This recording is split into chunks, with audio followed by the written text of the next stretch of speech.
Robert Mugabe was a very draconian leader. He is probably the worst dictator Africa has ever seen. The thing about Robert Mugabe, which allowed him to cover up all of his atrocities, is that he had this intellectual posturing. He had a clear enemy that he identified as Britain. He had this Pan-African, framework through which he would speak. But fundamentally, he was a power-hungry man. He perpetrated a genocide against the people of Zimbabwe. 20,000 people were killed, also that he could stay in power. He instituted a one-party state, also that he could stay in power. He used the apparatus of the state to oppress and to run what was effectively a brutal regime. But I'm not here today to talk actually about Robert Mugabe. I'm here to talk about this company known as British America Tobacco. There is a BBC expose about how British America Tobacco actually paid bribes to Robert Mugabe and the Zanu PF in order to do operations that were actually covert, nefarious, and anti-competitive in that country. I just want to talk about this documentary a little bit, let you know about it, because it was quite explosive when I bumped into it. So the question really that you need to be asking is, why is British American Tobacco paying political people like Robert Mugabe bribes? And this documentary just goes into it. It's explosive, it's damning. But let me tell you about the channel that's doing this documentary. BBC Panorama is a very, very old and well-respected investigatory journalism show. It was actually established in 1953, and it's the longest running news television program. They've scooped many stories. They had an exclusive interview in the 90s with Princess Diana. They uncovered football corruption in the United Kingdom in 2006, and they are currently on season 66. Season 66. That's how long they've been doing this particular stuff. And they've done now an investigatory piece on British American Tobacco. They are in possession of thousands of documents which really implicate this company. And if you're like me and you're not familiar with the tobacco scene, here is a brief history of British American Tobacco. So British American Tobacco currently is the global leader in tobacco production. They employ more than 50,000 people worldwide. They operate in 180 markets. They have factories in more than 40 countries. Their headquarters is in London, and that will matter later. The company was founded in 1902, so it's been in existence almost now for 120 years. They are near 119. They sold last year 638 billion cigarettes in 2020. That's how big this company is. That's how much volume they're moving. And they have been selling tobacco in Africa, in South Africa specifically, for over 100 years. Last year, the company made 10 billion pounds in profits, 197 billion rands. That's a lot of money. And in 2019, they made profits of 9 billion pounds, which is about 182 billion rands. So that's a lot of money. That's a lot of money that this company is making, British American Tobacco. And the company actually has links to South Africa. And this is the link to South Africa. You'll find it interesting. I found it interesting when I just looked into it. Dr. Anton Rupert, the father of Johann Rupert, he created a tobacco company in the 1940s called Rembrandt. And this company was innovative. It created new cigarette filters, and it basically started taking over the South African market. In 1954, Rembrandt acquired a controlling stake in Rothmans Tobacco. Rothmans Tobacco then acquired Carreras, who took a 51% stake in Dunhill. So Dunhill was now all under Rothmans. In 1996, the Rembrandt Group and the Richmond Group merged their tobacco business into Rothmans International, right? Rothmans International. In 1999, Rothmans International was acquired by British American Tobacco. And by 1999, for all intended purposes, the Rupert family was out of the tobacco business, and now they are a luxury brand business, under Richmond and whatnot. So this is the background. This is how British American tobacco ties into the South African story. But South Africa is one of the largest markets for British American tobacco, and the activities that have been revealed by this BBC Panorama report actually are about what happened in the South African market. And they are quite explosive. They have thousands of files on this particular topic. A whistleblower, and by the way, this is investigatory journalism. This is what it actually looks like. A whistleblower admits that he took part, along with other whistleblowers, and spied on rival tobacco companies in South Africa, in Zimbabwe.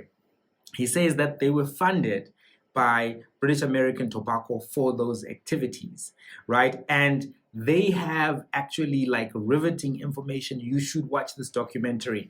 It also features, South African journalists who've covered this particular topic. There's a guy who wrote a book, Johan van Logenberg, I think his name is. He's also in the documentary speaking on a lot of things.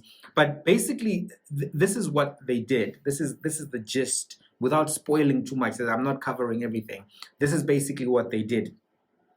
British American Tobacco used a private security company known as Forensic Security Services, FSS. And FSS then was doing spying and all kinds of other nefarious activities on rival companies in South Africa. Now, FSS wanted to also do the same in Zimbabwe because Zimbabwe is a large tobacco producer, and they've got some tobacco companies there that export to South Africa. So now they wanted to frustrate the Zimbabwean companies as well, and this is where Mugabe then features. So FSS couldn't operate in Zimbabwe, so they had to use a local Zimbabwean company. And then they were caught spying by the local authorities in Zimbabwe, and the spies for British American Tobacco were arrested. Now, to get them released, there had to be a facilitation, a bribe, and a bribe was then funneled, as per the BBC reporting, towards Zanu PF, and this was during the 2012 election period. It's an election period where one of the elections was rigged. So effectively, British American Tobacco actually participated in financing the oppression of the Zimbabwean people. This is quite damning, and I don't think it's been covered as much by the local media, and I think it should be covered by the local media more.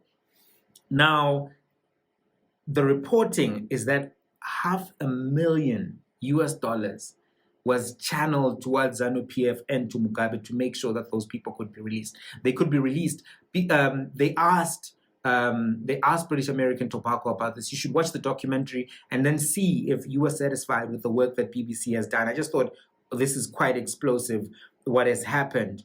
And just in closing, there's a lot of stuff that has been happening in the market for tobacco. There's been falling demand as, more laws have been implemented to reduce tobacco consumption.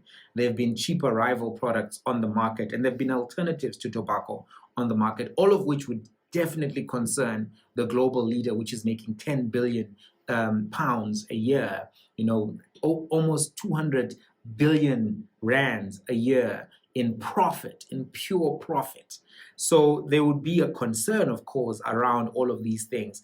And it seems here that British American Tobacco is participating in anti-competitive behavior.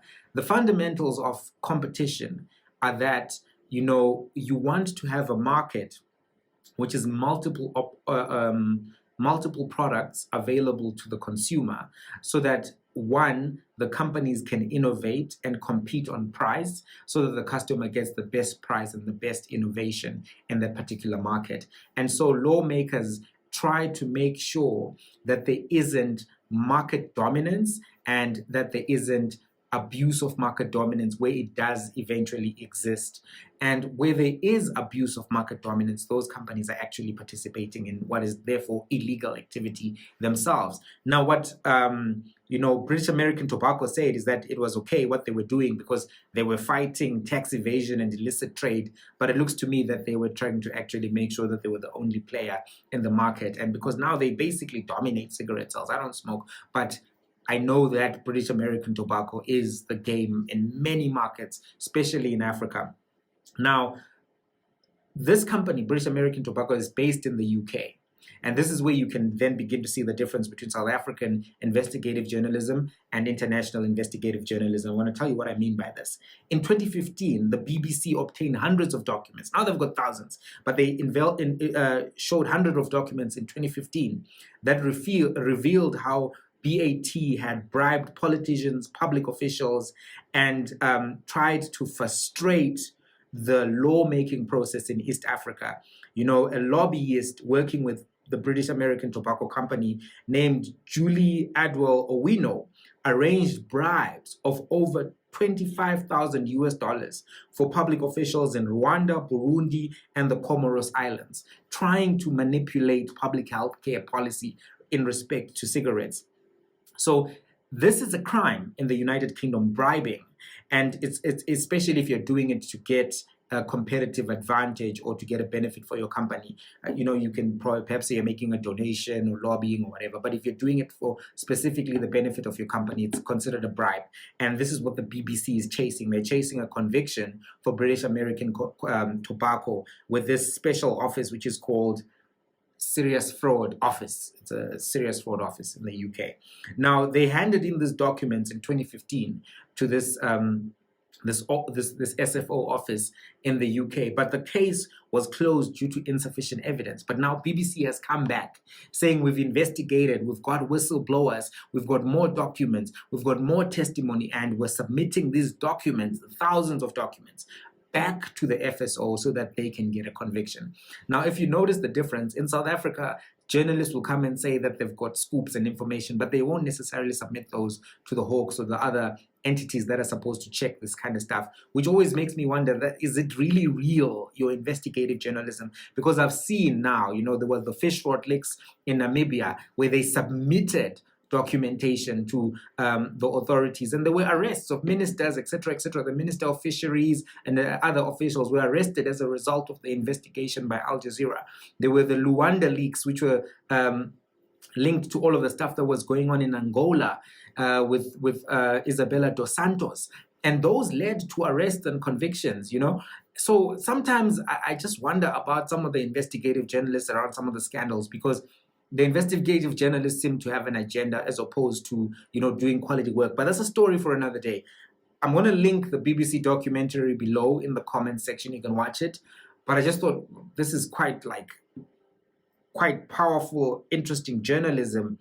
And to know that this tobacco company actually was funding Mugabe and his regime, to me, that's a serious concern, because a generation of people is living in poverty. They're displaced as a result of, in part, the activities of this company. And I think that's not a laughing matter at all.